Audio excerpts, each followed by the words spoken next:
नमस्कार दोस्तों, स्वागत है आपका आपके अपने news channel Jharkhand news network में। आइए जानते हैं आज की 25 मुख्य बड़ी खबरों को। एसटी के लिए आरक्षित इस सीट पर जेएम और बीजेपी के बीच सीधा मुकाबला। इन्होंने किया सबसे अधिक प्रतिनिधित्व। पोटका विधानसभा अनुसूचित जनजाति की आरक्षित सीट है। इस विधानसभा क्षेत्र में 3,09,894 वोटर्स हैं। इस सीट पर 1977 से ही भूमि जनजाति के नेताओं का कब्जा रहा है। यहाँ से वर्तमान में झामुमो के संजीव सरदार विधायक हैं। उन्होंने 2019 में 3 बार की विधायक भाजपा की मेनका सरदार को 43,110 वोटों से हराया था। इस सीट पर हमेशा झामुमो और भाजपा के बीच मुकाबला रहा है। इस सीट से मांझी रसराज टुडू, सनातन मांझी व हाडीराम सरदार ने 2-2 बार और सनातन सरदार व मेनका सरदार ने 3-3 बार प्रतिनिधित्व किया है। पोटका में डिग्री कॉलेज की स्थापना विधायक संजीव सरदार की पहल पर हुई है। सीएम ने इनका शिलान्यास भी किया है। पोटका एवं डुमरिया में 30-30 बेड के सामुदायिक स्वास्थ्य केंद्र बनाए जा रहे हैं। पोटका में वृहद जलापूर्ति योजना के तहत घर घर जल पहुँचाने का काम भी चल रहा है। सीएम हेमंत का जनता के खिलाफ संदेश, कहा समाज को तोड़ने वाली राजनीति के खिलाफ लड़ना है। मुख्यमंत्री हेमंत सोरेन का जेल से लौटकर सत्ता की बागडोर संभालने के 100 दिन पूरे हो गए हैं। इस मौके पर उन्होंने सोशल मीडिया के जरिए एक संदेश जारी किया है। सीएम ने लिखा कि चुनाव आयोग ने झारखंड में विधानसभा चुनाव की घोषणा कर दी है। विधानसभा चुनाव में हमें भाजपा और विपक्ष के धनतंत्र, झूठ, साजिश और समाज को तोड़ने वाली राजनीति के खिलाफ मिलकर लड़ना है। आपके विश्वास और समर्थन के साथ हम मिलकर एक समृद्ध, विकसित और खुशहाल झारखंड का निर्माण करेंगे। दिसोम गुरुजी के सपनों का झारखंड बनकर रहेगा। सीएम हेमंत ने लिखा कि दिसंबर 2019 से मैंने राज्य की बागडोर संभाली। झारखंड रूपी इस पेड़ को विपक्ष ने 20 वर्षों तक दोनों हाथों से लूटा है। हमने इस पेड़ की जड़ों को मजबूत करने का सशक्त प्रयास किया है। कोरोना काल में पूरे देश में ऑक्सीजन सप्लाई करने वाला भी झारखंड पहला राज्य बना। हमने सरकार आपके द्वारा के तहत लाखों राज्यवासियों को कई कल्याणकारी योजनाओं से जोड़ा है। लाखों परिवारों को 200 यूनिट बिजली मुफ्त और बकाया बिल माफ किया है। किसानों का 2 लाख रुपए तक का ऋण माफ किया है। लाखों माताओं, बहनों व बेटियों को मैया सम्मान समेत कई योजनाओं से जोड़ा है। सीएम ने कांटा टोली फ्लाईओवर से लेकर अन्य आधारभूत संचालनों के लिए किए गए कार्यों का भी जिक्र किया। सड़क पर डोभा का नजारा, बांसबल्ली के सहारे बिजली की आपूर्ति। झारखंड की राजधानी रांची के नया टोली में 500 से ज्यादा घर हैं। यहाँ की आबादी 2000 के करीब पहुँच गई है। यह इलाका तेजी से बढ़ रहा है। घर, मकान और आबादी में तेजी से बढ़ोतरी हो रही है, पर आधारभूत संचालन का विकास यहाँ बिल्कुल नहीं है। सड़क, बिजली, पानी, हर मामले में यह इलाका काफी पिछड़ा है। करीब 20 वर्षों से यहाँ के लोग निरंतर बस रहे हैं, लेकिन विकास पर किसी का ध्यान नहीं है। 10 साल पहले जो सड़क बनी थी उसकी आज तक मरम्मत नहीं हुई। सड़क का डोभा का दृश्य और बांसबल्ली के सहारे लोगों के घरों तक बिजली की आपूर्ति इस इलाके की पहचान हो गई है। राजधानी रांची के नया टोली में रहने वाले लोग वर्षों से अपने इलाके की तकदीर और तस्वीर बदलने को लेकर सरकार महकमे पर दौड़ लगा रहे हैं, पर स्थिति सुधरने की वजह तेजी से बिगड़ती जा रही है। NH-23 4 लेन से घुसते ही जर्जर सड़क का नजारा दिखने लगता है। यह सड़क नोबा नगर के नया टोली होते हुए सिमलिया में रिंग रोड के पास निकलती है। सड़क की चौड़ाई करीब 60 फीट की है। बावजूद इसके स्थिति यह है कि हर 10 फीट पर सड़क पर गड्ढे हैं। पक्की सड़क बिल्कुल कच्ची कीचड़ वाली हो गई है। गड्ढे में कितना पानी भरा है इसका अंदाजा भी आप नहीं लगा सकते हैं। बरसात में दशा बिल्कुल खराब हो जाती है। दोपहिया वाहन चालक गिरकर जख्मी हो जाते हैं। इस सड़क से गुजरना जोखिम भरा हो गया है। यहाँ के कई निवासियों को अपने घर तक बांसबल्ली के सहारे बिजली लानी पड़ती है। कई लोगों के घरों तक पोल भी नहीं पहुँचा है। यह स्थिति दुर्घटना को आमंत्रित कर रही है। यहाँ हर घर में पानी की अपनी सुविधा है, सरकारी सुविधा नहीं पहुंची है। अभी पानी पहुंचने के लिए पाइप लगाने का काम चल रहा है, पर पानी कब पहुंचेगा यह कोई बता नहीं सकता।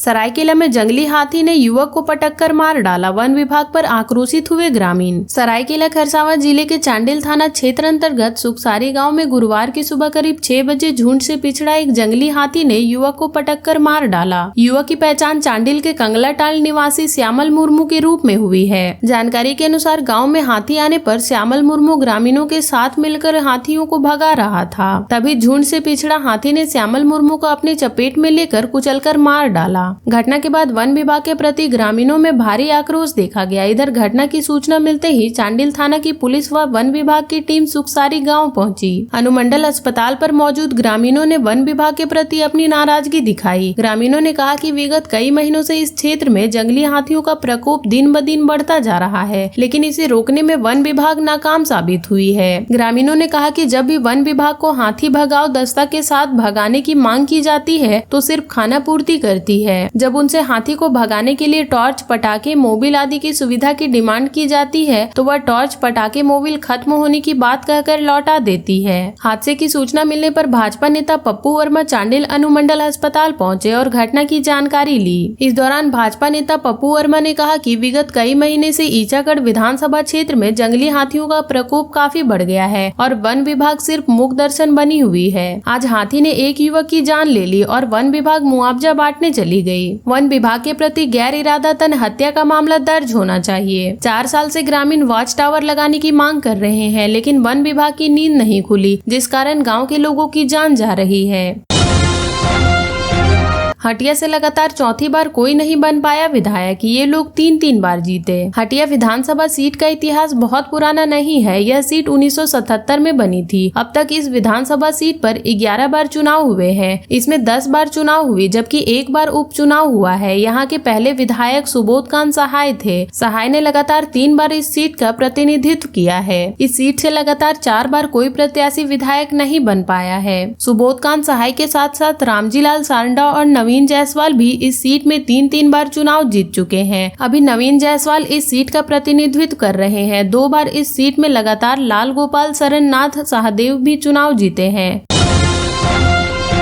झामुमो से टिकट की चाह में आवेदन देने की होड़, 51,000 रुपए देकर 500 लोगों ने लिए फॉर्म। झारखंड मुक्ति मोर्चा में जिन प्रत्याशियों को टिकट की चाह होती है उसे सबसे पहले पार्टी कार्यालय में एक निर्धारित फॉर्म भरकर आवेदन देना पड़ता है। आवेदन जमा करने के साथ ही 51,000 रुपए की फीस भी पार्टी फंड में जमा करनी पड़ती है। इधर चुनाव की घोषणा होते ही पार्टी के कार्यालय में आवेदन जमा करने की होड़ मची हुई है। अब तक 500 लोगों से अधिक लोगों ने फॉर्म लिया है। लोग फॉर्म भरकर जमा भी कर रहे हैं। बुधवार को मांडू विधानसभा सीट से झारखंड मुक्ति मोर्चा के नेता फागू बेसरा ने आवेदन जमा किया। उन्होंने कहा कि मांडू विधानसभा सीट झामुमो का स्वाभाविक दावा वाली सीट है। सहयोगी दल इसे चाहते हैं, पर यह सीट झामुमो की पारंपरिक सीट रही है। उन्होंने कहा कि दल बदलू को क्षेत्र की जनता कभी स्वीकार नहीं करेगी। वरीयता के हिसाब से भी इस सीट पर उनका दावा बनता है। झामुमो ने एक आवेदन फॉर्म छपवाया है। इसमें विधानसभा क्षेत्र का नाम, पार्टी में कब से सदस्य हैं और सदस्यता संख्या की जानकारी देनी होती है। शैक्षणिक योग्यता, जाति, विवाह आदि का विवरण देना पड़ता है। सामाजिक कार्यों का ब्यौरा भी देना पड़ता है। फॉर्म में प्रखंड अध्यक्ष से लेकर जिला अध्यक्ष के हस्ताक्षर भी देने पड़ते हैं। इसके बाद इसे 51,000 के रिमांड ड्राफ्ट के साथ प्रदेश कार्यालय में जमा करना पड़ता है। एनडीए में गठबंधन का खाका तैयार, आजसू के खाते में 10, इन 2 सीटों पर खींचतान। एनडीए गठबंधन का खाका लगभग तैयार हो गया है। आजसू के हिस्से में 10 सीटें जा सकती है। वहीं मांडू और बड़कागांव को लेकर थोड़ी चीज है। भाजपा मांडू और बड़कागांव दोनों ही विधानसभा सीट नहीं देना चाहती है, लेकिन आजसू अड़ी हुई है। इधर बड़कागांव से आजसू के प्रत्याशी रहे रोशन चौधरी को भाजपा में शामिल करने की तैयारी है। हालांकि आजसू सूत्रों का कहना है कि इस पर पूरी तरह से सहमति नहीं बनी है। इधर भाजपा टुंडी सीट आजसू को देने के लिए तैयार है, लेकिन यहां से यह सीट सुदेश महतो के लिए ही छोड़ेगी। सुरेश सिल्ली के साथ टुंडी विधानसभा सीट से ही चुनाव लड़ते हैं, तो यहीं से आजसू के खाते में भी जा सकती है। ऐसे में आजसू को 11 सीटें मिल सकती है। आजसू प्रमुख श्री महतो लगातार भाजपा के आला नेताओं के संपर्क में हैं। सिल्ली, रामगढ़, लोहरदगा, ईचागढ़, जुगसलाई, मोहनपुर, मांडू, गोमिया, डुमरी और पाकुड़ ये सीटें जा सकती है आजसू के खाते में। श्री हेमंत सोरेन से सोमवार की देर रात चंदन कियारी के पूर्व विधायक व आजसू नेता उमाकांत रजक से मुलाकात की। बताया गया कि वह जल्द ही झामुमो में शामिल होंगे। उमाकांत पिछले चुनाव में भाजपा के अमर बावरी से हारे थे। उम्मीद जताई जा रही है कि वे जेएम की टिकट पर इस बार चंदन कियारी से प्रत्याशी होंगे। 2019 के विधानसभा चुनाव में 9 सीटों पर 5000 से कम वोटों से हुई थी हार जीत। झारखंड में विधानसभा चुनाव की घोषणा हो गई है। इसके साथ ही पिछले चुनाव में मिले वोटों के जोड़ घटाव की गणित शुरू हो गई है। वर्ष 2019 के विधानसभा चुनाव में राज्य में कुल 81 विधानसभा सीटों में से 9 सीटों पर हार जीत का अंतर 5000 से कम वोट का था। इन सीटों पर जीतने व हारने वाले प्रत्याशियों के बीच कड़ा मुकाबला था। इन 9 सीटों में से 5 सीट पर भाजपा व 2 सीट पर झामुमो व कांग्रेस ने जीत दर्ज की थी। इनमें से 3 सीट कोडरमा, गोड्डा व देवघर में राष्ट्रीय जनता दल के प्रत्याशी दूसरे स्थान पर रहे थे, जबकि बाघमारा में कांग्रेस व मांडू में आजसू के प्रत्याशी दूसरे स्थान पर थे। नाला व जामा में झामुमो तथा जरमुंडी व सिमडेगा में कांग्रेस को जीत मिली थी।